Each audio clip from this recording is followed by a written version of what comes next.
Eh, Bienvenidos al segundo webinar, que es como un taller de Rethinking Economics Perú, de este primer ciclo del 2022. Esta vez nos acompaña Vicente Sotelo a hablarnos de la economía política y de los datos.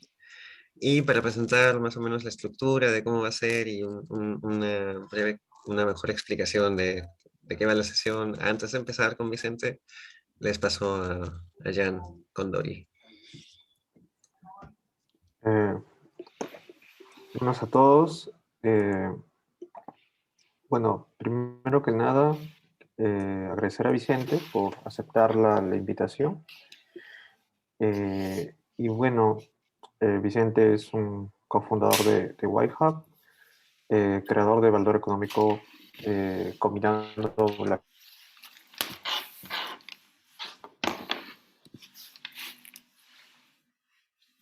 Ha sido...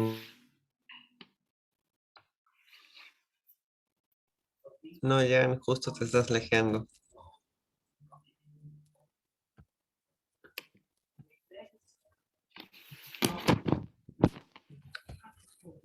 A ver, uy, no tengo para...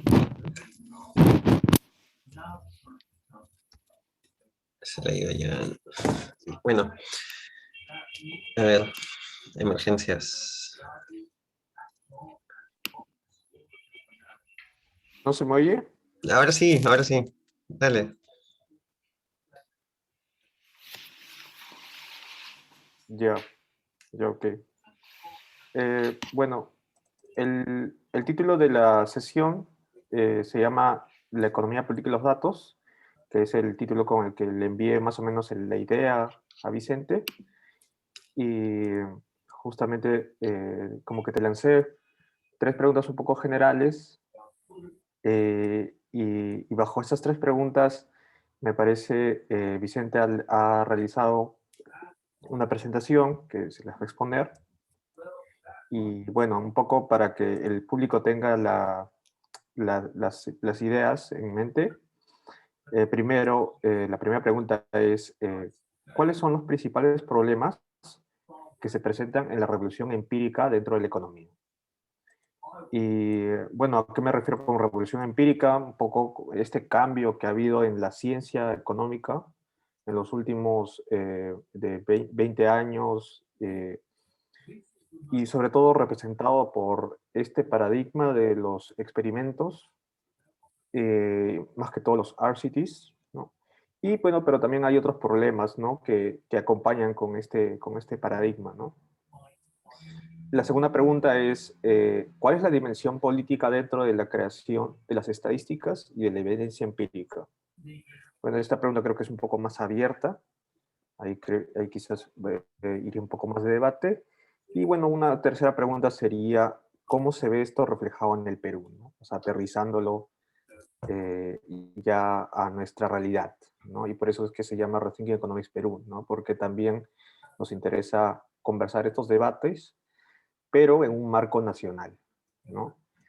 Entonces, sin más que nada, le doy paso a Vicente, agradecerle otra vez también por toda esta elaboración que ha hecho y que también nos ha proveído bibliografía, y el que esté más interesado en eso, se las mandamos otra vez y bueno, nada, te dejo, Vicente. Acá, gracias Ian, gracias a Rethinking Economics por la invitación. De verdad que cuando recibí la invitación me emocioné un montón porque ya el nombre nomás me genera una empatía muy fuerte con el grupo que ustedes están manejando. Siento como una, no sé, una solidaridad filosófica con su propósito de reimaginar y repensar la economía. Creo que eso es clave para algo tan rígido, algo que se nos presenta tan rígido a veces, ¿no? Como es la economía. Entonces, muchas gracias por eso. Y nada, voy a compartir una presentación. Gracias a los valientes que se han quedado hasta las 9 de la noche para compartir unos minutos. Así que trataré de ser bastante concreto en lo posible. pero de verdad, este tema da para un curso, por lo menos. Entonces, he tratado de hacer de lo mejor posible para sintetizar un poco, no sé, la literatura, algunas cosas que he ido compilando y compartirlas con todos. Entonces, voy a compartir una presentación. Esta de acá. ¿Me confirman si la pueden ver?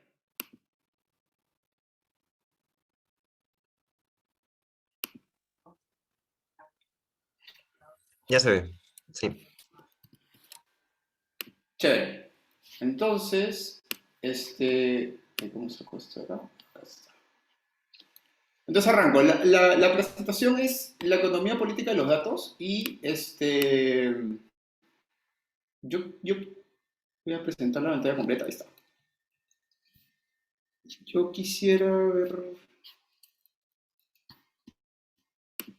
Ahí está.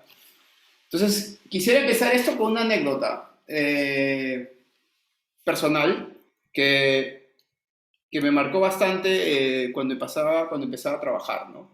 Que fue una clase magistral de economía política, de la economía política de la evidencia o de la data en Indecopi. Una de las primeras experiencias de chamba que tuve en el sector público fue en el Ministerio de la Producción.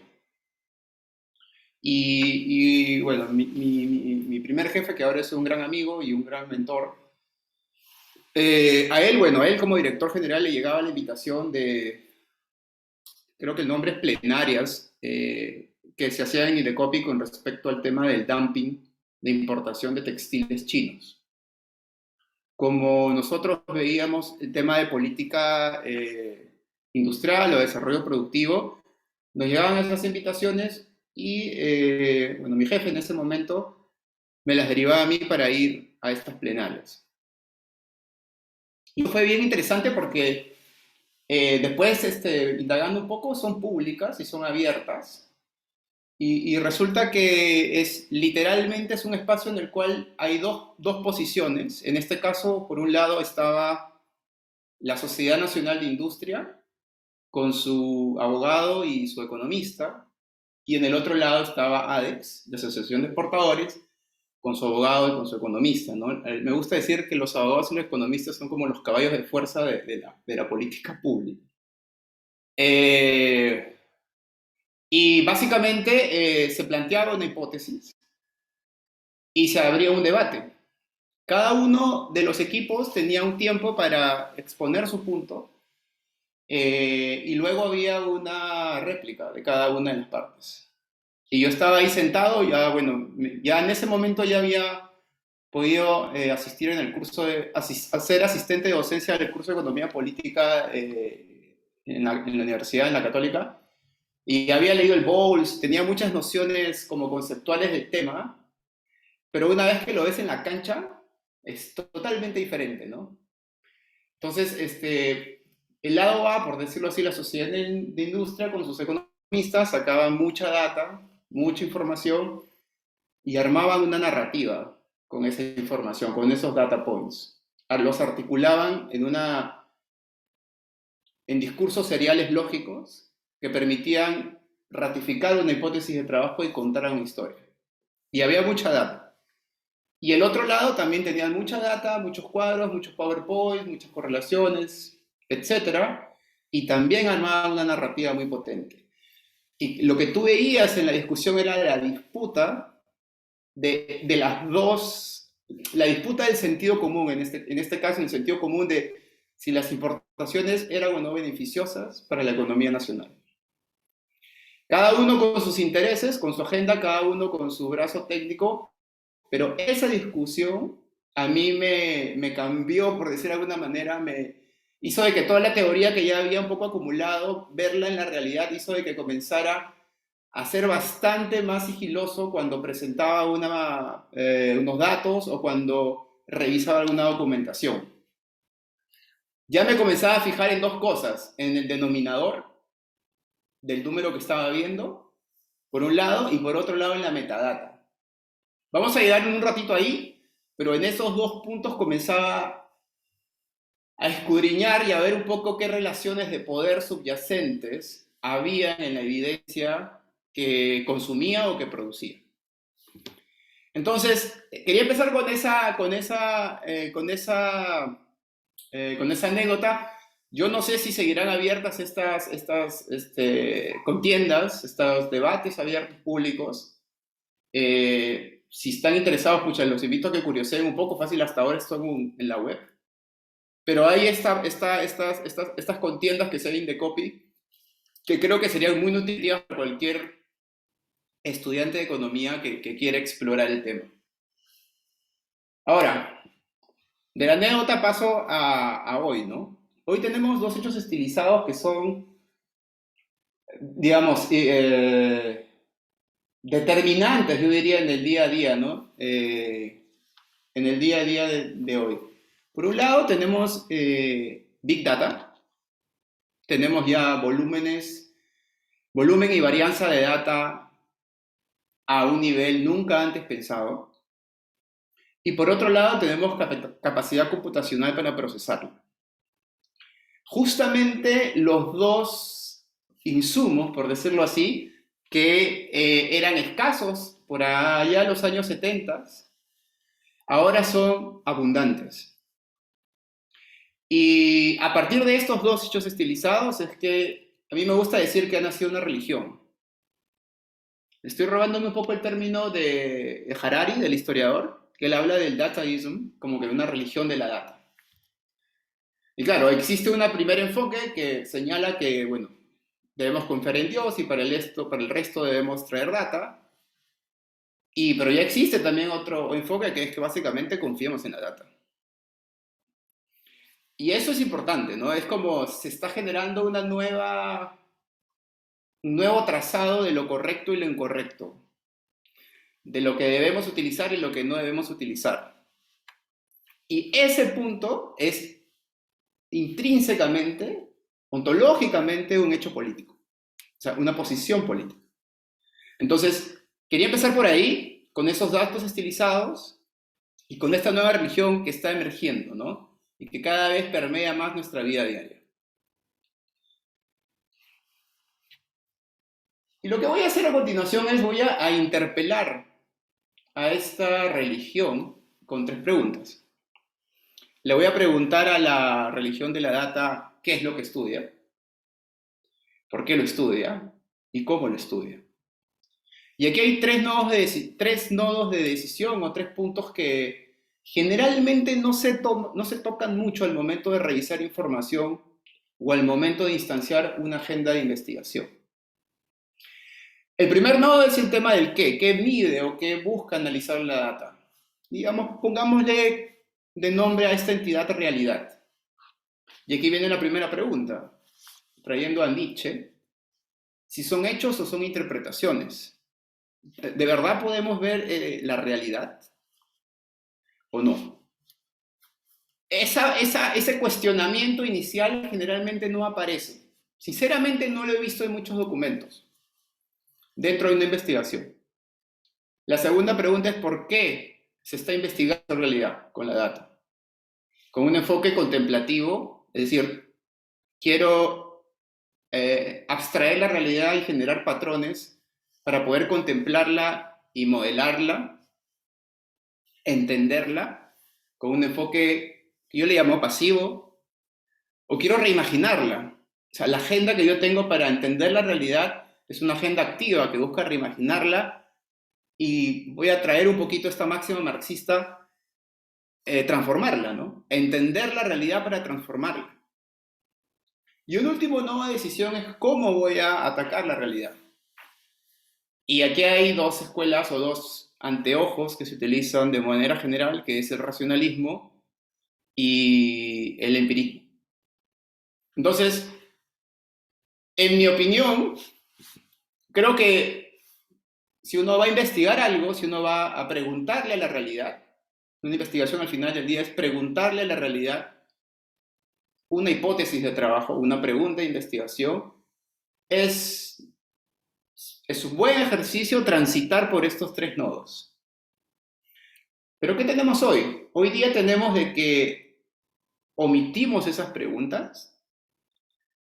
Y dentro de un brazo final de las tres preguntas del empirismo, hay un método que se llama RCT, que es intensivo en data y que ha ganado el halo de verdad, que va de la mano con lo que les comentaba al inicio de esta religión de la data.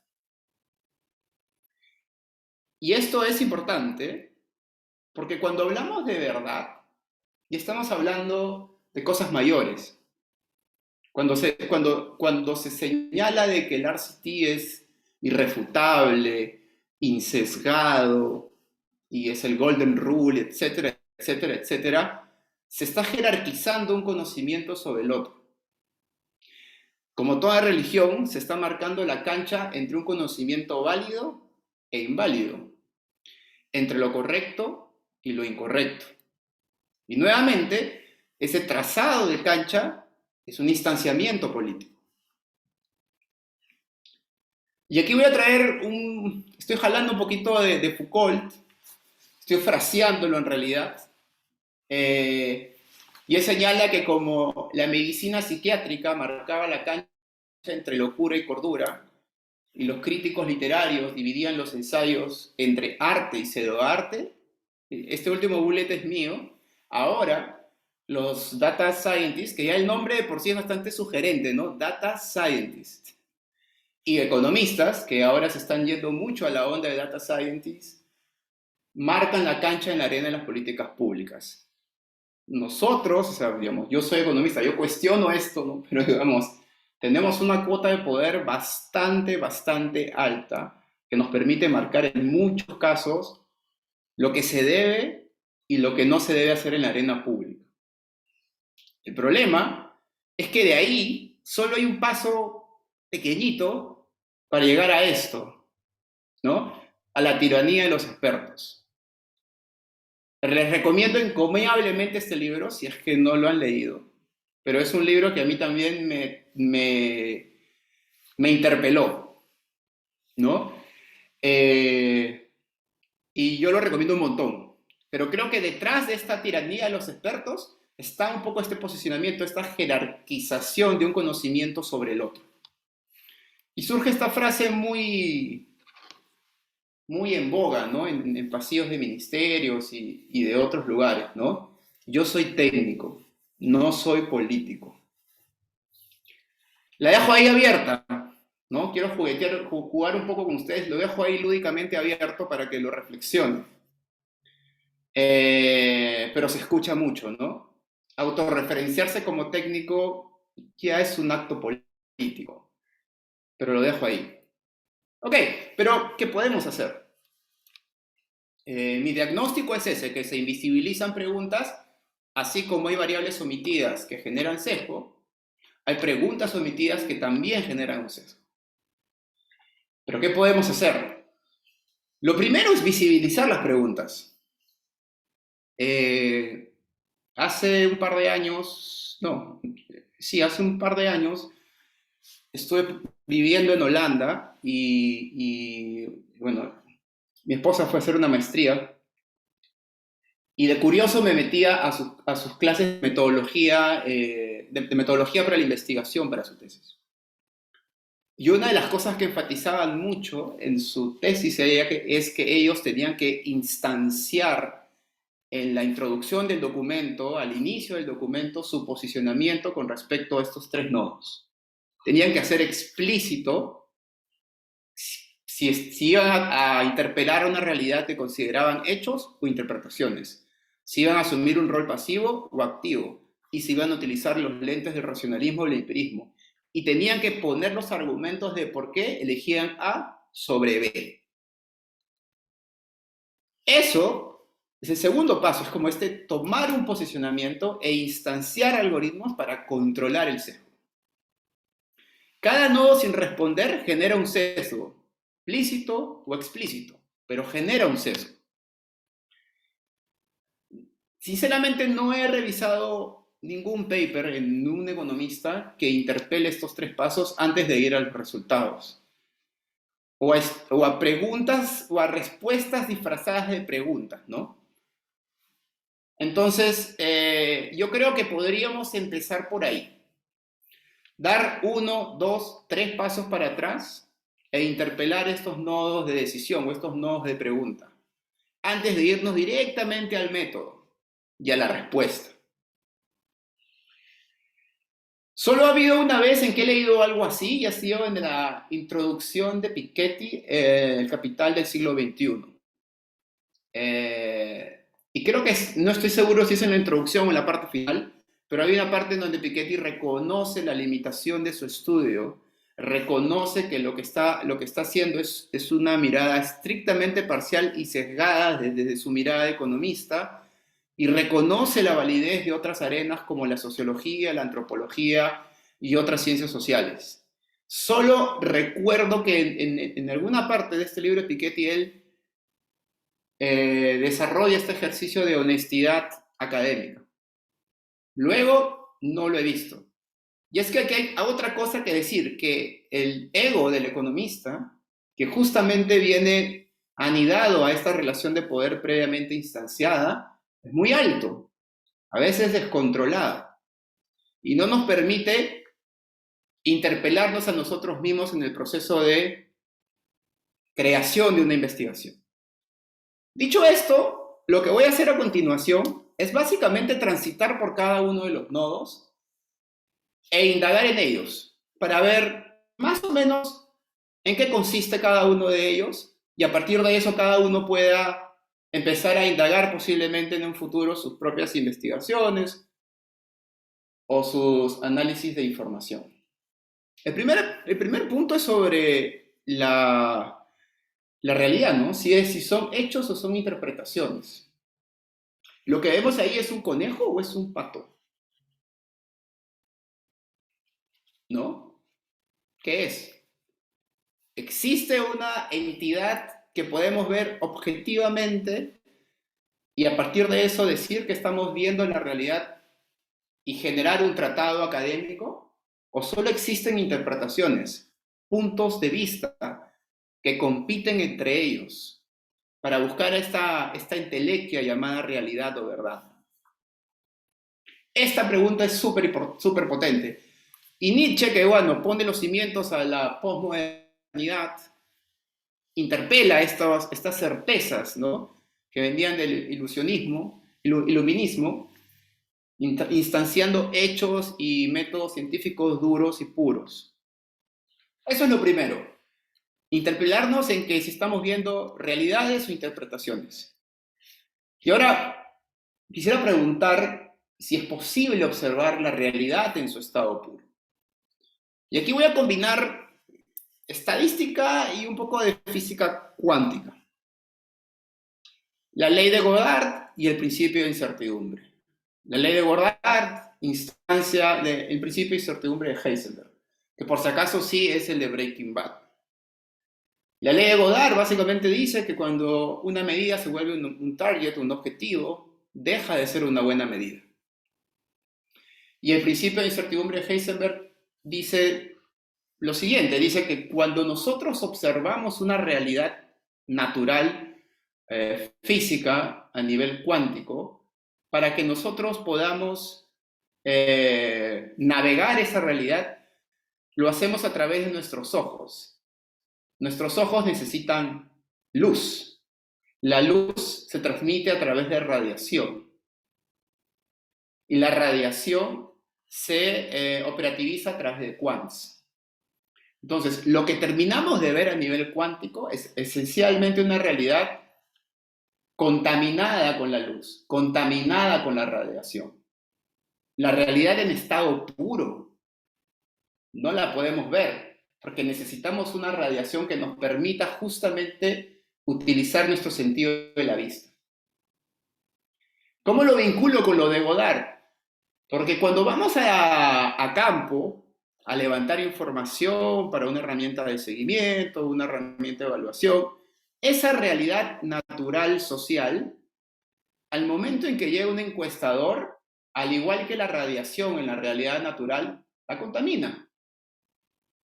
Y lo que vamos a terminar de ver no es la realidad de un estado puro, sino una realidad contaminada con la intervención de ir a medirla, con la intervención de un actor externo.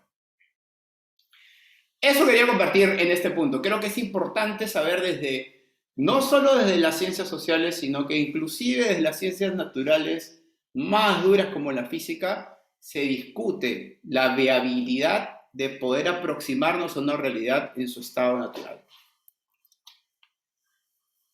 Lo segundo, ¿la data es la realidad? Hay mucha gente que señala de que, bueno, que la data es la realidad. Pero yo aquí cuestiono eso en el sentido de que en realidad lo que hay que ver es la metadata. Porque la data al final es una matriz de ceros y unos que ha sido previamente compilada. Pero lo que hay que tener claro es la arqueología de esa data. Cómo se compiló y por qué se compiló. Cómo se recolectó esa data y por qué se recolectó esa data.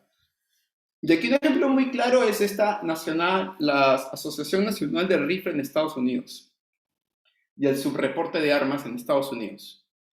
Hace un tiempo escuché un podcast en Freakonomics, en donde justamente un data science hablaba de que él había hecho un traqueo y como un tamizaje de la información que se reportaba, y en los estados en donde había más lobby de la Asociación Nacional del Rifle había un subreporte sistemático del número de armas en Estados Unidos para que justamente sea más laxa la regulación.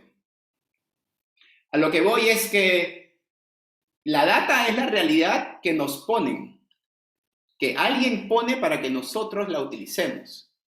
Si queremos un poco indagar qué hay detrás de eso, es imprescindible ir a la metadata. Y nuevamente, no hay tampoco muchos papers que indaguen en profundidad en la metadata, en la arqueología de la data. Se da por sentado que es lo que hay, ¿no? No se cuestiona ese es lo que hay. Cuando el ejercicio de un académico, me intuyo, debería ser interpelar incluso esa información que hay. Y aquí hay una frase muy bonita de blog que me gusta un montón, que es: la data que debería capturar la realidad, en realidad ha reemplazado la realidad. Nosotros tenemos en el imaginario la data como repositorios de la realidad, cuando generalmente ya no son repositorios de la realidad, sino que esa data está reemplazando a una realidad, o es una realidad parcial. Cuarto bullet, ¿la data habla? ¿La data contiene un significado intrínseco?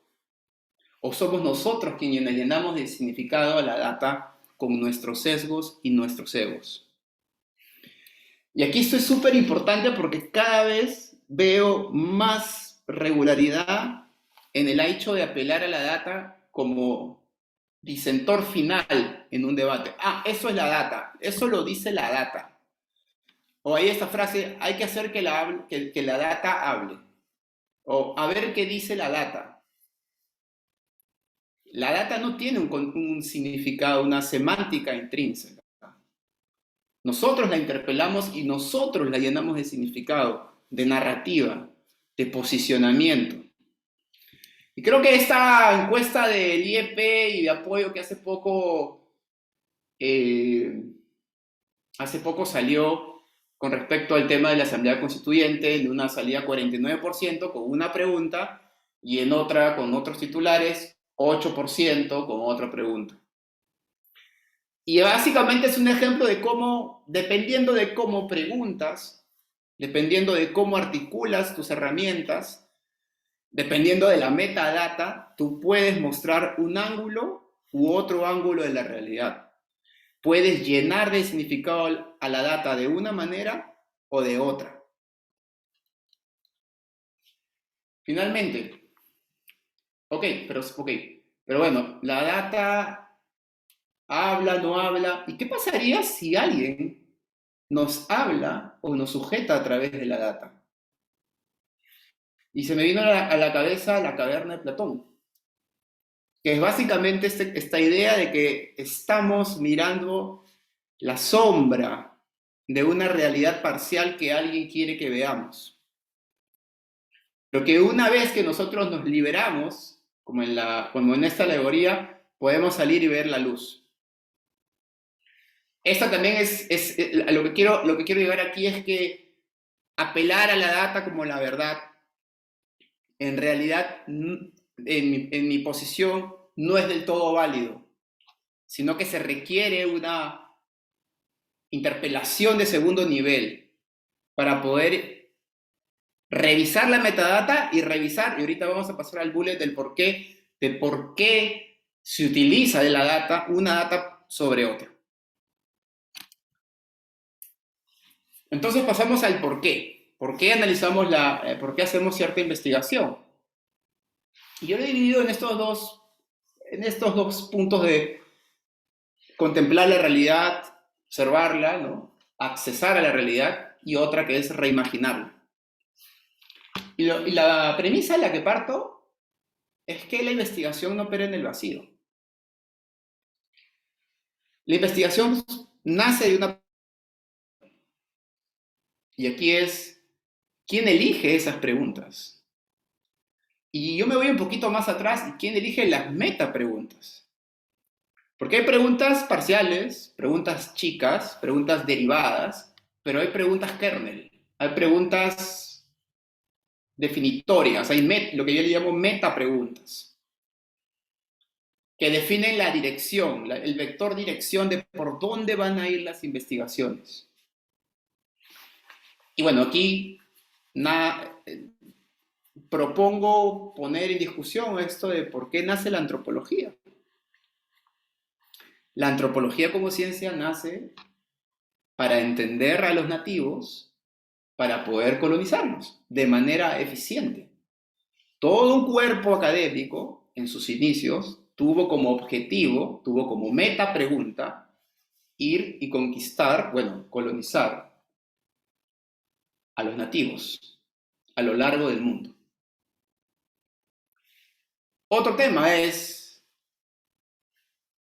seguir el dinero, seguir el poder. Las investigaciones están articuladas a grants. Las investigaciones están articuladas a una estructura que necesita fondos. Los fondos son provistos por fundaciones, multilaterales, gobiernos, think tanks, empresas. Aquí hay el caso emblemático de los cigarros, ¿no? En los años de Kennedy, 70, y ahora en el tema del cambio climático, en las universidades y las ONGs. Cuando uno entra en una investigación, generalmente lo que ve es la pregunta, lo que yo le llamo la pregunta granular. Pero es importante saber cuál es la metapregunta o la metapregunta o la pregunta nodo que anida muchas preguntas granulares. Y ahí es donde aparecen nuevamente los intereses y las relaciones de poder. Ahora, ¿esto significa que existe una única metapregunta? No, existen metapreguntas en competencia. Existe una ONG, por ejemplo, que puede tener una metapregunta y que disputa el sentido común con una empresa minera, por decir algo. Pero existe una competencia, no existe una realidad pura, sino una competencia entre estos pareceres y estos posicionamientos políticos con respecto a un fenómeno social. Y esta es una frase de The Wire. Si no han visto la serie, se las recomiendo.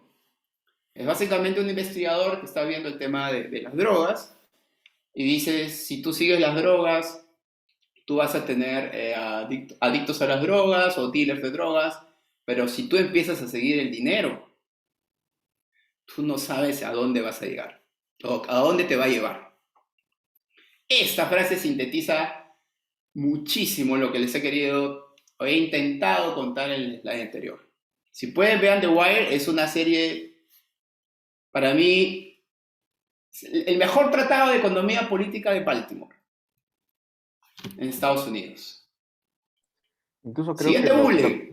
lo propusieron como curso, creo que una universidad como que trató de combinar la introducción a la economía con The Wire. Ah, mira, muy excelente. Sí. Entonces, mejor. Pero si pueden, véanla, es muy buena, Si están interesados en la economía política, es Es la mejor radiografía que van a tener de Baltimore. Ahora, mi siguiente bullet es, ¿qué tenemos en la investigación? Y justo hablaba esto de la competencia de las metapreguntas. ¿Existe una competencia de las metapreguntas?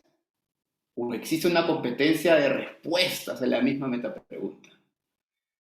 Eso es súper importante. Lo que yo veo, sinceramente, es que cada vez hay menos preguntas filudas y grandes. A pesar de tener más data y a pesar de tener más capacidad computacional, las preguntas grandes, las preguntas figueroianas, como me gusta llamarlas, aludiendo a Adolfo Figueroa, se están pulverizando y nos estamos obsesionando con respuestas chicas, con pastillas. Eso es quedarnos en el rol del nivel de juego 1 que queremos que digamos, la metapregunta quiere que estemos. Tal vez no sea muy claro, pero lo que voy es, cada vez estamos interpelando menos, cada vez estamos cuestionando menos, a pesar de tener las herramientas que no se tenían antes. Posiblemente yo me esté equivocando en mi hipótesis y es que sea que porque hay muchas herramientas es que ya no hay que preguntar mucho, porque ya hay verdad, ya hay una religión, ya hay que seguir el dogma. Aquí me gusta mucho una frase de McNamara que dice, hay que medir lo que es importante. No hay que ser importante lo que tú puedes medir. Potente. Y una de mis favoritos, entre favoritos de favoritos, Michel Foucault, un estudio riguroso no equivale a un estudio reflexivo. Se puede ser muy riguroso matemáticamente, muy deductivo, herramientas econométricas cutting edge, pero eso no necesariamente es un estudio reflexivo. Como Foucault dice, un estudio que tensa el poder. Y una de Harari, la inteligencia se está bifurcando de la conciencia. Se puede ser muy inteligente. Hay un libro muy bueno de Utopía para realistas de Rutger Bregman que dice que las mentes de las nuevas generaciones están obsesionadas para que las grandes empresas tengan más likes. Entonces, lo que él está diciendo es que toda la masa gris, toda la inteligencia se está haciendo funcional a un aparato más grande y que estamos dejando de generar preguntas, de ser más conscientes, que es un poco esto de lo que alude Harari.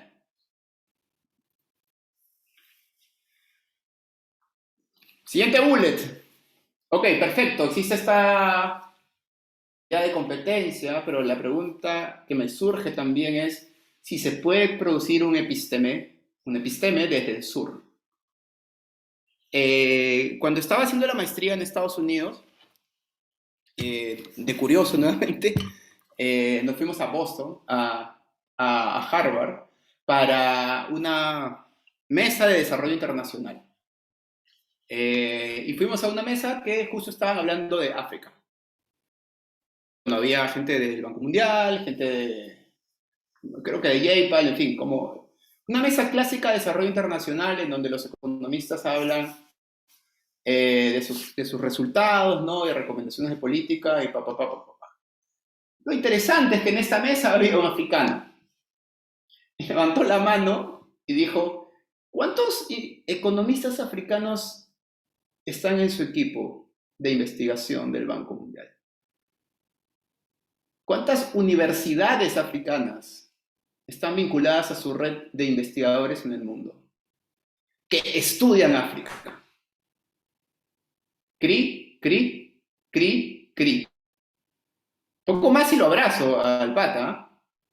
Sentó un posicionamiento así súper claro. Obviamente hay protocolos de control de daños y pudieron retrucar una respuesta bastante polite, pero lo que había planteado el africano era algo súper potente. Están yendo al sur, están literalmente con RCTs experimentando con gente en el sur, o en este caso en África, y ni siquiera estamos participando en el planteamiento de la pregunta, de la hipótesis. Sin duda ya hay un halo Raro. Esa anécdota se me quedó grabada. Ahora veamos en Latinoamérica. ¿Qué centros de episteme alternativos tenemos? Se le puede criticar muchas cosas a Raúl Prebisch. Raúl Prebisch de los 70. Pero lo que no se le puede criticar es que tuvo la visión y el coraje de intentar de generar conocimiento desde el sur. Eso es indiscutible. Ahora, menos. Flaxo es otro centro de episteme que trata de disputar el sentido común, que trata de poner otras preguntas. ¿Pero son competitivos? ¿De verdad compiten? No lo sé. Sinceramente, no lo sé. Pero lo que voy es que es importante traer esto también, porque somos del sur. Y tenemos que ser capaces también de poner en agenda de que podemos generar conocimientos desde el sur. Y estos centros de investigación lo intentan hacer. Sinceramente, yo que tengo cierta experiencia profesional, no siento de que logren permear mucho en la agenda pública. Es parte de ellos que tal vez les falta una mayor estrategia, una mayor diversidad, no sé, pero siento de que hay una competencia de, no sé si desleal, pero el piso no es tan parejo. Finalmente, con eso acabo lo del por qué es la economía conductual. Ay, la economía conductual. Yo me enamoré de la economía conductual. Cuando yo estaba en pregrado, aparecieron los primeros papers de Tversky y de Kahneman, levantaba la mano, me achoraba y me peleaba con muchos profesores. Me fui a la maestría para aprender economía conductual. Y luego lo que parecía una corriente de pensamiento alternativa, una corriente de pensamiento que iba a disputar a un episteme hegemónico, terminó de preguntar, dejó de preguntar muy rápido, perdió su fuego. De ser una pregunta grande pasó a ser un conjunto de respuestas y soluciones pequeñitas mainstream. ¿Ok? Y eso está bien, o sea, está bien que hayan soluciones, pero lo que prometía la economía conductual cuando nace con Tversky y con Kahneman era otra cosa. Era una, ¿cómo decirlo? Una competencia a pecho abierto con el mainstream que se tenía en ese momento. Ha terminado por mimetizarse o mutarse a ser algo ya mainstream, algo internalizado, y son más las preguntas que surgen de la economía, perdón, son más las respuestas que surgen de la economía conductual que las preguntas.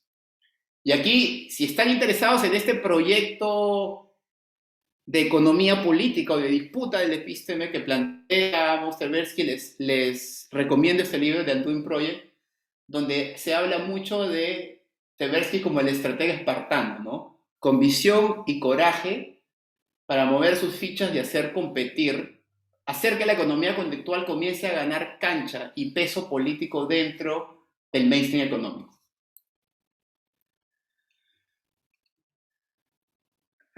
Perfecto. Llego al cómo, y esto lo voy a avanzar algo rápido. Aquí básicamente lo que yo quería instanciar era estas dos escuelas, de racionalismo y empirismo. Generalmente esta bifurcación no se toca. Y aquí lo que he puesto son básicamente atributos de cada una de las escuelas para tenerlos en la cabeza. Por el lado del racionalismo es una fuente de conocimiento, la fuente de conocimiento es la razón, es a priori, deductivo matemático, desconfía de los sentidos y tal vez el representante más importante es Descartes. Pero a mí me encanta el título del libro, es el discurso del método para conducir bien la propia razón y buscar la verdad en la ciencia. Es como, wow, ¿no? Es un libro, es una pregunta grande la que quiere responder Descartes. Es una pregunta grande. Y el empirismo, la fuente de conocimiento de la experiencia, es a posteriori, desconfía de la validez exclusivamente lógica, utiliza la falseabilidad, bueno, él se medio, pero la utiliza la falseabilidad, y uno de sus representantes es John Locke. Y ahí está este documento, el ensayo sobre el entendimiento humano. Nuevamente, es una pregunta grande la que quiero responder. Yo solo quería poner esta lámina para tener en cuenta de que existe esta bifurcación y existen esos atributos. Y me voy a ir al RCT. Es una de las partes que más me entusiasma. El RCT es infalible y voy a empezar a interpelarlo por el tamaño de la pregunta que plantea el RCT. Las preguntas que generalmente plantea un RCT son preguntas pequeñas, parciales, acotadas y con muy poco filo. Yo he empezado a cuestionar si es que el RCT genera knowledge o know-how. Knowledge implica un modelo, vamos a utilizar un poco de jerga economista, un modelo de equilibrio general, un modelo mental que te permita ver interfaces de manera encadenada. Y el know-how, por otro lado, son soluciones como heurísticos que te permiten a partir de cierta información tomar una decisión. Lo que está, de alguna manera, la dimensión de la pregunta del RCT nos lleva un poquito al know-how. Mensajes de texto. Envía mensajes de texto. Intervenciones que cada vez se han ido sofisticando, pero no terminan de dimensionar una pregunta más grande, de querer cerrar una brecha de conocimiento sistemático. Por ahí deriva una de las críticas más clásicas al RCT, que es el tema del external validity. Porque simplemente lo que estamos hallando es una respuesta parcial para un contexto parcial, para una población específica, para un tiempo específico. Entonces, opera más como un know-how, opera más como un know-how para las políticas públicas. Y de ahí deriva otro tema, que es un poquito más de fondo, pero que creo que es importante y va de la mano, que es el tema de la complejidad y la especialización. Yo creo que la especialización está overrated, como sobrevendida. Creo que de verdad cada vez el mundo es intrincado de data points y de relaciones causales como un espagueti, una sopa de espagueti, ¿ok? Y que nosotros, por ser eficientes en nuestro tiempo, queremos agarrar un pedacito del espagueti, un pedacito de este intrincado, cuando en realidad podríamos empezar a dar un paso para atrás y empezar a tratar de entender la complejidad. Aquí y recomiendo mucho a César Hidalgo, que él habla mucho de la complejidad económica, él habla mucho de la complejidad de los sistemas productivos y trata de explicarlo de manera muy, muy sencilla. Pero es como perderle el miedo a lo complejo. Perderle el miedo a la disputa de epístemes, que al final es eso, a la disputa de sentidos y de aproximaciones distintas con respecto a la realidad.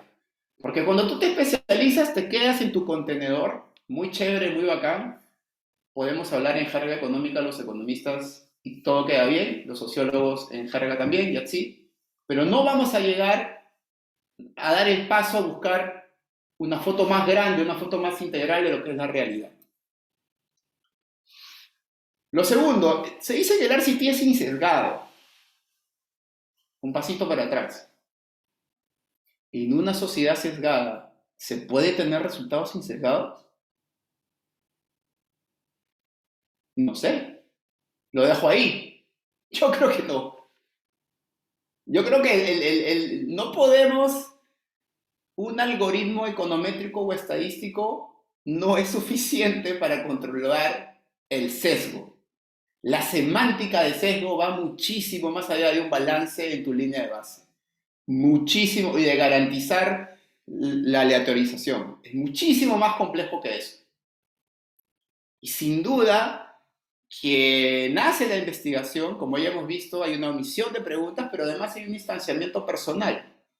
Hay una historia de vida, hay prejuicios, o sea, como aproximaciones previas, que generan un sesgo intrínseco. Eso por un lado. Por el otro lado, el tema de la metadata. Los RCTs necesitan data.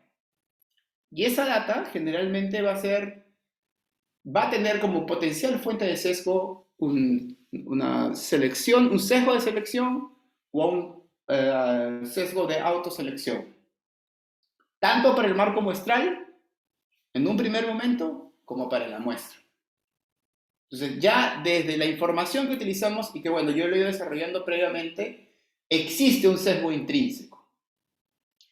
Y lo tercero es, si es que de verdad la insesgadez es...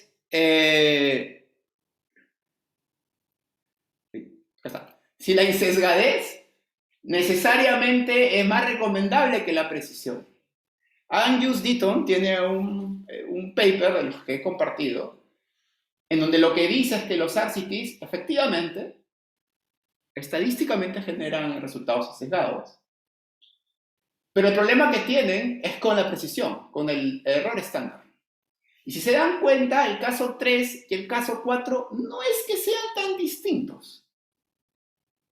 No es que sean súper infalibles. No es que el hecho de que seas exacto o insesgado con baja precisión te haga muy distinto de ser sesgado y con baja precisión.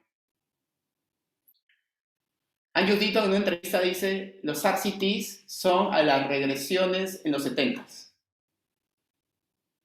Y dice, es como, son tan infalibles como ellas. Entonces, es importante tener esto en claro también, de que este atributo de insesgadez, este atributo que lleva esto de la verdad, inclusive de una mirada técnica, es discutible. Sin duda que hay dispositivos y algoritmos econométricos para controlar lo que es el estándar error, el tema del clustering, los errores, etc. Pero igual, ese es siempre el talón de Aquiles en los estimadores que se obtienen a través de un RCT.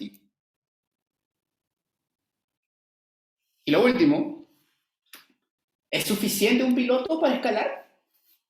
Generalmente los RCTs hacen un piloto. Un trial. Con esa evidencia se quiere escalar a nivel nacional. Y aquí viene el tema de la crisis de la replicabilidad, que es algo ya que cada vez más está agarrando terreno en la literatura. Cuando haces un piloto, tienes condiciones controladas para ese piloto. Ya sea por el implementador del piloto, que no es generalmente quien lo va a escalar. Es más, casi nunca es quien lo va a escalar. Porque queremos que el piloto salga bien. Esperamos que el piloto salga bien. Contratamos docentes, contratamos enfermeras, contratamos acompañantes, contratamos a una ONG y le ponemos un sistema de seguimiento non plus ultra para que todos los niños reciban sus chispitas, por decir algo. Pero una vez que pasa eso al Ministerio de Salud, o una vez que pasa eso al Ministerio de Educación, o una vez que pasa eso a cualquier entidad pública, la capacidad instalada no es la misma. Entonces hay un problema de overfitting. Hay un problema de sobreajuste a un piloto específico. Eso es por el lado de la oferta. Y por el lado de la demanda, el perfil de usuarios de un piloto no es el mismo que el perfil de usuarios que vas a tener al momento de escalar. ¿Cómo solucionas eso? Haciendo varios pilotos. Pero haciendo varios pilotos y validando tu hipótesis de trabajo de manera sistemática en pilotos, como se hace en otras ciencias. Pero aquí, de alguna manera, mágicamente creemos que con un piloto, wow, si obtenemos evidencia en un piloto, ya está, a escalar se ha dicho. Yo cuestiono eso. Hay que ser más de un piloto para tomar la decisión de usar recursos públicos y escalar algo, se necesita mucho más que uno. Y aquí les recomiendo ese libro de John List, El efecto voltaje, el voltage effect, que justamente habla de esto, habla de su experiencia en Chrysler. Ahí lo llaman de Chrysler para investigar por qué había una reducción en la productividad en las plantas, y él identifica que el problema era que la gente se cuidaba mucho o trataba de no ir mucho a trabajar por el tema de los peligros que podían haber al momento de ensamblar las piezas, y decide hacer un piloto con incentivos monetarios, incentivos no monetarios, para poder mejorar además el sistema de salud, y en una planta consigue efectivamente que se mejore la productividad. Y el gerente le dice, ok, escalemos. Y John Lee dice, aguanta, Fanta. Este es solo en esta planta. tenemos que hacer 1 o 2 pilotos más para ver si lo escalamos. En el segundo salió 0 el efecto y en el tercero salió negativo. Y no escalaron. Nuevamente, ese hecho que cuenta Yunis para el sector privado, deberíamos también tratar de entrenarnos en el sector público y para las ONGs.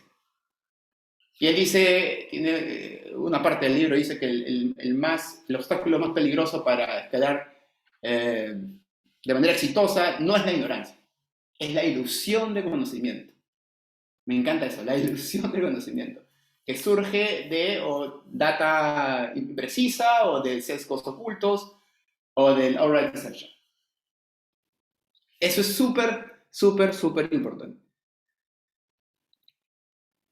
Y para el cierre, ¿cómo se ve reflejado en el Perú?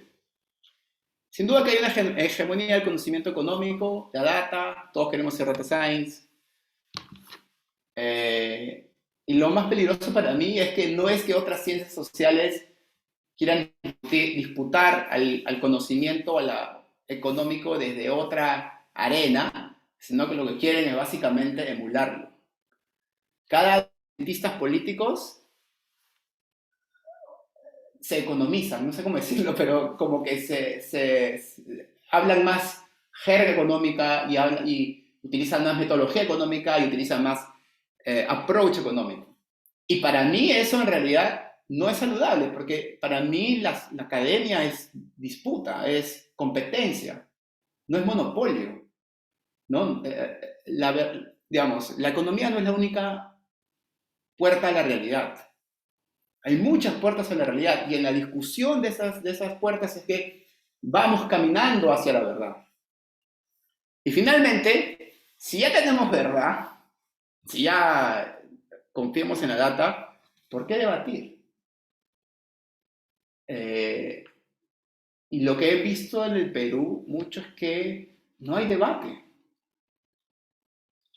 Solo hay conferencias con keynote speakers y comentarios bastante complacientes. Pero debates, no he visto debates.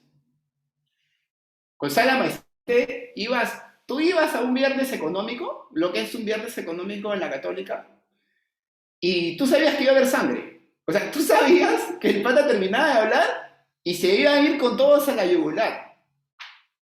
Directo. Y iba a haber un debate. Alturado, ¿ah? Pero iba a haber un debate. Iba a haber un cuestionamiento. Todos querían interpelarlo, querían discutir. Y eso es algo que Figueroa siempre decía en clase, ¿no? El mejor tributo que le puede hacer una investigación es cuestionarla, es ponerla a prueba. Y eso estamos perdiendo también. Creo que nos faltan más mesas verdes del IEP, que cada vez son menos verdes, ¿no? Yo cuando era estudiante iba y de verdad había un debate. Ahora son menos filudas, ¿no? Más complacientes, ¿no? Y eso a mí en realidad me genera bastante ruido, porque lo que estamos al final es consolidando una sola metapregunta. Y creo que ese no es el camino para interpelar o acercarnos a la realidad.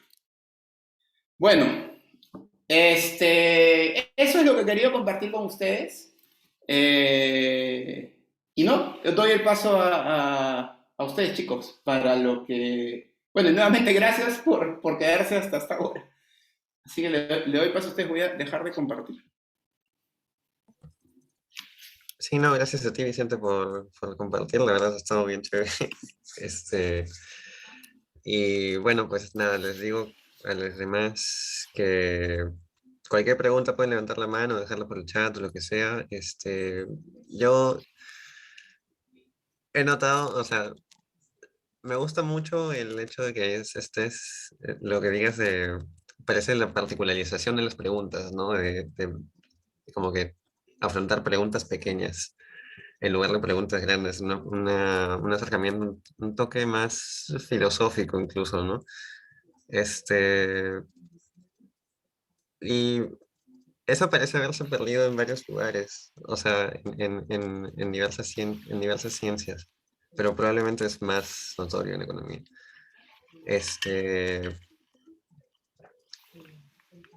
Sí, no sé. He estado escuchando un podcast medio hegeliano, entonces estoy como que con ver la parte de Claro. las particularidades en lugar de verlo, de intentar verlo universal, ¿no? Entonces, este, bien interesante el tema de preguntarnos, ¿no? O sea, el hecho de que estemos viendo las particularidades ya de por sí es una postura. Eh, Claro. sí.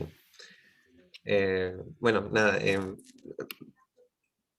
estaba pensando, en términos de esto, lo pones entre empirismo y racionalismo, ¿cómo, no sé si lo has pensado, pero si se te ocurre algún punto de vista un poco más como cómo se vería una clase de mezcla de los dos, ¿no? Como lo que intenta hacer Kant. No sé si lo has pensado, se me ocurrió esa pregunta nomás. Eh, sí, sí. O sea, en realidad yo creo que el RCT es una herramienta metodológica muy potente. O sea, es en el sentido de que si la logramos dimensionar, si logramos reconocer de que existe conocimiento previo, porque digamos, una premisa del empirismo es que vamos a ir a la naturaleza y la naturaleza nos va a decir qué hay, ¿no? O sea, no tratar de eximirnos de conocimientos previos acumulados, sino básicamente ver lo que la experiencia nos dice. Yo sí creo de que ahí hay una posibilidad de diálogo, de que un poco lo que dice Deaton, ¿no? Deaton dice, una investigación se hace para cerrar una brecha del conocimiento. Y para tener una brecha del conocimiento tienes que tener una línea de base, o sea, un conocimiento previo acumulado. ¿Ok? Y reconocer de que existe racionalismo. Vamos a ponerle el tema de que existe un marco deductivo, existe ya un conocimiento previo. Y sobre eso, experimentar para empezar a cerrar brechas. Lo que critica Deaton es, los empiristas, los RCTs dicen que no existe conocimiento previo, que nada está dicho, de que vamos a ir y vamos a encontrar. Y dice, aguanta, cuando tú quieres hacer un emparejamiento y comienzas a hacer estratos, si estás estratificando es porque hay variables de estratificación. Y si hay variables de estratificación que estás utilizando es porque estás validando esa estratificación previamente instanciada. Entonces, un poco como que desnuda de que en verdad lo que se llama, vayamos a preguntarle a la realidad o la experiencia que nos dice, en realidad está sustentada con un conocimiento previo. Entonces, lo que diría es que como que en la praxis existe ya un diálogo, ¿no? Un diálogo que no se hace explícito, porque sí creo que existe una necesidad, ¿no? Por parte de los randomistas de, no sé, de eximirse de cualquier contagio, ¿no? Y que este conocimiento surge de los datos. En el último libro de Duflo y de Banerjee, Economics for Hard Times, ¿no? exacto, ya creo que ahí ya empiezan Ujú. a reflexionar más de esto y va un poco más por esa línea. Entonces creo que sí existe en la práctica, diría yo, como un intento de conciliación, de diálogo, ¿no? De abrir vasos comunicantes entre ambos enfoques. Digamos, Nicolás, mi ejercicio de hacer esta bifurcación en realidad era también un poquito provocador, ¿no? Porque, digamos, no es que exista esta bifurcación dicotómica y binaria, pero sí creo que nos lleva a ejercitarnos en eso, ¿no? De que uno tiene que tomar posición, hay énfasis al final. O sea, uno enfatiza uno sobre lo otro. Y eso es, creo que ser consciente de eso es importante. Mm, sí. Vicente, yo, bueno, tenía algunas preguntas, pero creo que solo voy a hacer una para que también haya más gente que participe. Sé que ya está un poco tarde, pero primero, eh, resaltar de que este tema que estamos tocando y que lo has presentado, al menos no lo he visto sistematizado en un grupo o sea, como que toda una temática sobre este tema, o sea, en conjunto, ¿no? Todas estas aristas que has mencionado, no lo he visto antes, o sea, no lo he visto en en una página, nada, ¿no? Al menos el Perú creo que es algo que es sumamente relevante y creo que no existe. Entonces, sí, me parece bastante importante que dieras estos puntos de vista. Y bueno, sí, también la gente debería ahondar más en la literatura que has mencionado y las referencias, ¿no? También sobre tu blog, también tratas de combinar esto de la filosofía y los datos. Bueno, algo que me pareció bastante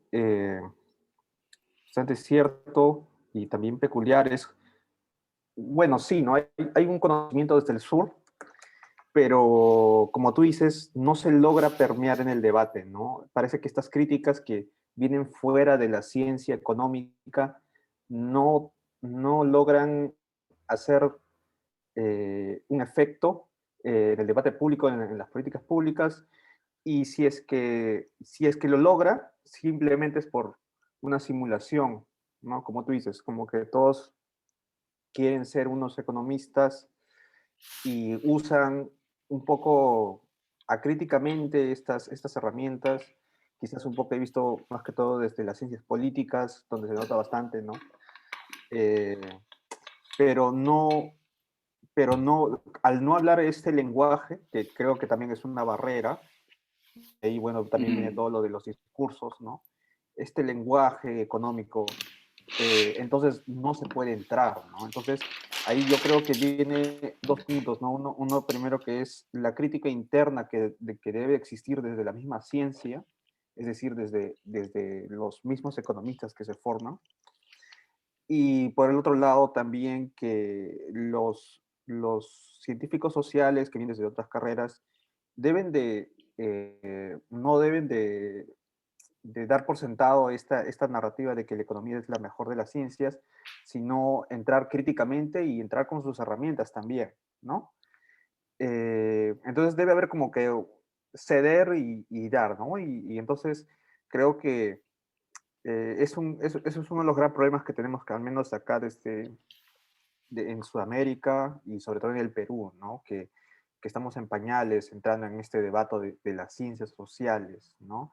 Como tú dices, eso también está relacionado con cómo es de que los debates dentro de los grupos que tú dices que antes eran bastante conocidos por tener abiertas discrepancias, ahorita parece que hay todo un consenso, ¿no? Un consenso Mm. no solo en los economistas, sino también en los politólogos, etcétera, etcétera, ¿no? Entonces, y encima con esta revolución de los datos, parece que eso se está ahondando, ¿no? Y justamente la idea es romper con eso, ¿no? Entonces, eh, bueno, más que todo mi pregunta el tema que quería tratar es la importancia del lenguaje también, ¿no? Del lenguaje, de Sí. cómo usar este lenguaje de los economistas y quizás ahí abrir el debate, ¿no? Sí, de acuerdo, Ian. Yo voy a contar una anécdota chica nomás. Cuando estaba en Holanda, un amigo holandés trabajaba en el Estado, o sea, en el Estado Dutch, ¿no? En el Estado holandés. Y él era antropólogo. Y entonces tomó unas cervezas y le pregunto, oye, ¿y cómo tú puedes, o sea, un poco como, porque él es como ya tenía una posición como de decisión, ¿no? Él decía, ¿y con qué economista trabajas? Creo que le dije, ¿no? O sea, ¿quién te hace los números? O sea, cómo es? Dijo, no hay ningún economista. O sea, no, o sea, es como, no es que no hay una relación vertical entre el economista y el antropólogo, al menos en el estado Dutch, es como, son pares. O sea, los conocimientos o las aproximaciones son bastante niveladas. Y, ¿cómo decirlo? Me llamó la atención porque yo viniendo de un espacio en donde el economista es el rey y a veces el tirano, hay que decirlo, es difícil saber de que en otros espacios eso no existe. Entonces, de acuerdo, o sea, creo que de ambas partes, como dices, Ian, o sea, hay que nosotros amarrar un poco nuestro ego, ¿no? Amarrar un poco y ser conscientes de la cuota de poder que tenemos y abrir el campo a nuevas aproximaciones. al final del día creo que se trata de ser curioso, ¿no? O sea, ya yo pienso esto, pero ¿qué dice la otra persona? Entenderla, saber de que tiene una óptica distinta, que a partir del diálogo se puede construir algo nuevo, ¿no? Reimaginar las cosas. Eh, sí, yo quería contar esa anécdota y dejarlo por ahí. Dale, aprovecho para decir unas de las preguntas del chat. Yo me había olvidado que tenía una que era, que es pequeña, así que la junto con otra. La pregunta es, ¿a qué te refieres con la parte en la que preguntas si la CEPAL o Flaxo son competitivos? Y la otra pregunta con la que la junto es una que dice Ricardo Guzmán. No, perdón. Christopher Fernández. Ricardo hace un comentario. La data no evidencia la verdad. Las muestras sí te pueden llevar a manipular la información, ¿no? Esa es su pregunta. Quizás poniéndola en un contexto más grande, podría hacerte la pregunta de si crees que existe conocimiento no mediado. Creo que tu respuesta es que no. Pero bueno, te dejo. Bacán. Bueno, bacán de las preguntas. ¿A qué me refiero con lo de Cepal y Flaxo? Hace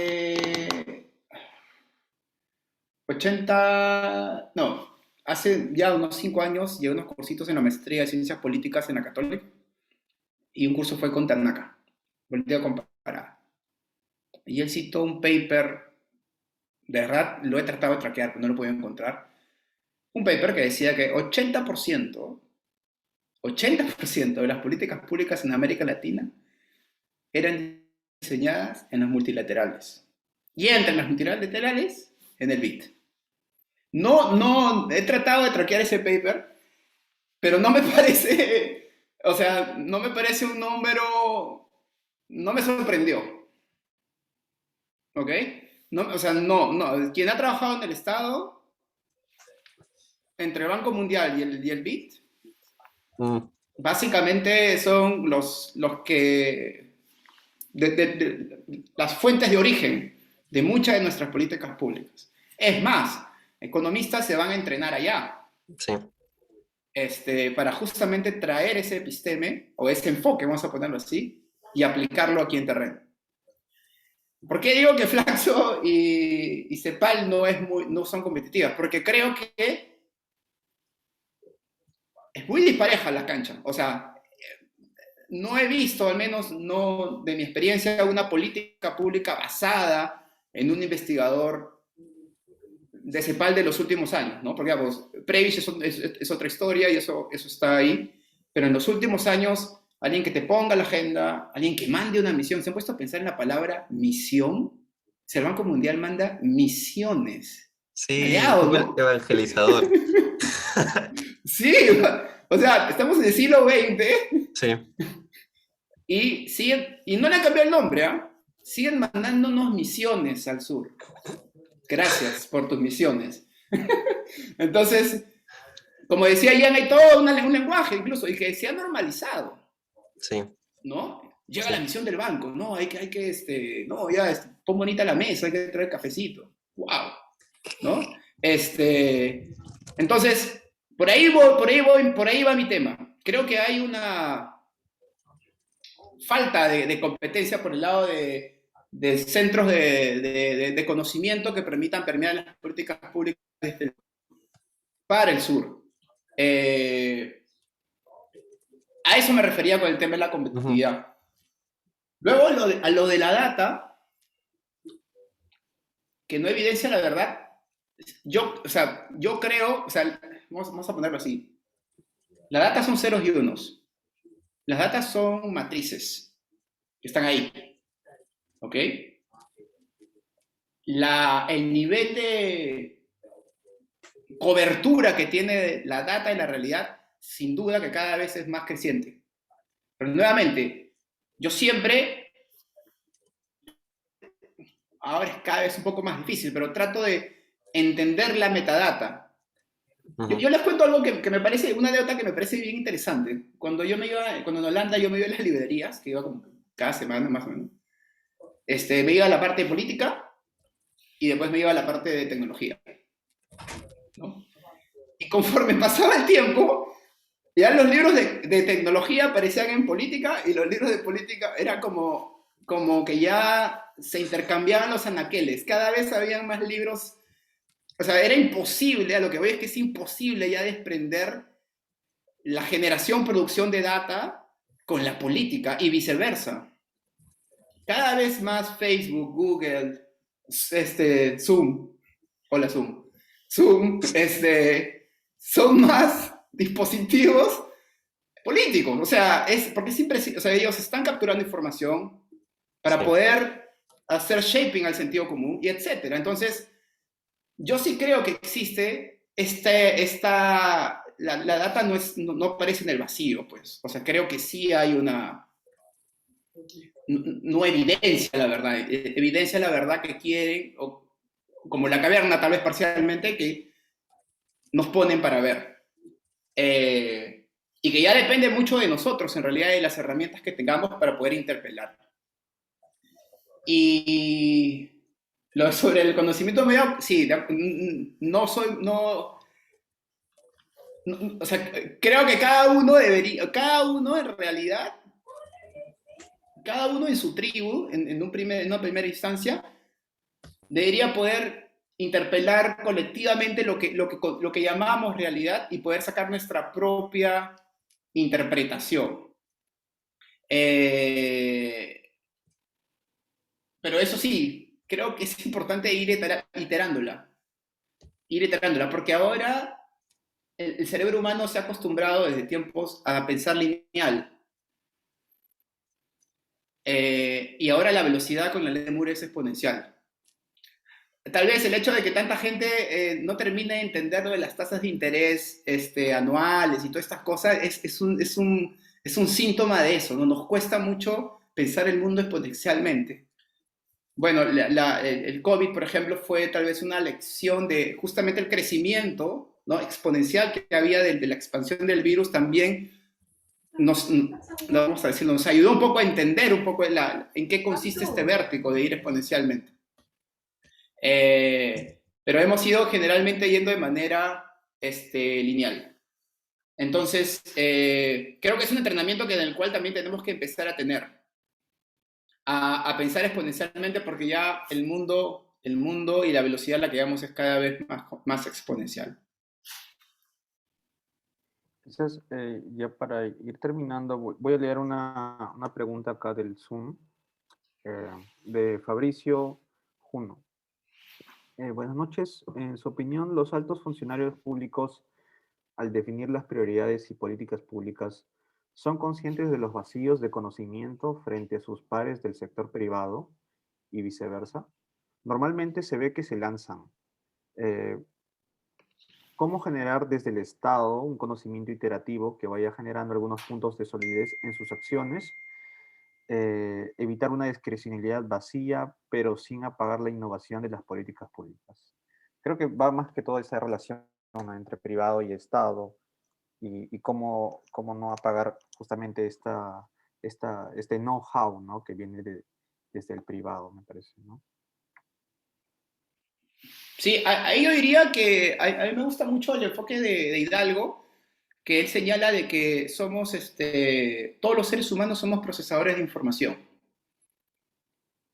Si lo ves en simple, te levantas y tienes información, o sea, tienes que hacer cosas, imputas información y a partir de eso tomas decisiones. Pero en cada segundo estamos procesando información. A un nivel, él le llama person byte, a un nivel de persona. Pero él luego lo clusteriza y llama de firm bytes, como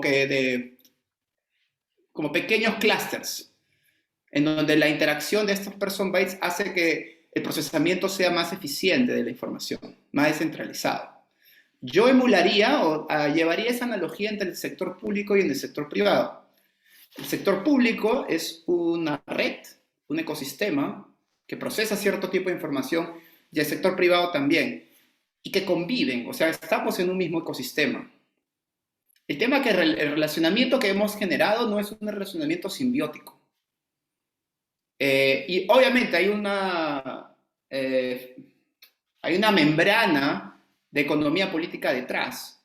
Pero lo cierto es que si ya convivimos juntos y ya interactuamos, hay que comenzar a generar unos puentes de interrelación para poder potenciar nuestra capacidad de cómputo colectiva. Yo le llamo como sinapsis colectiva entre los actores.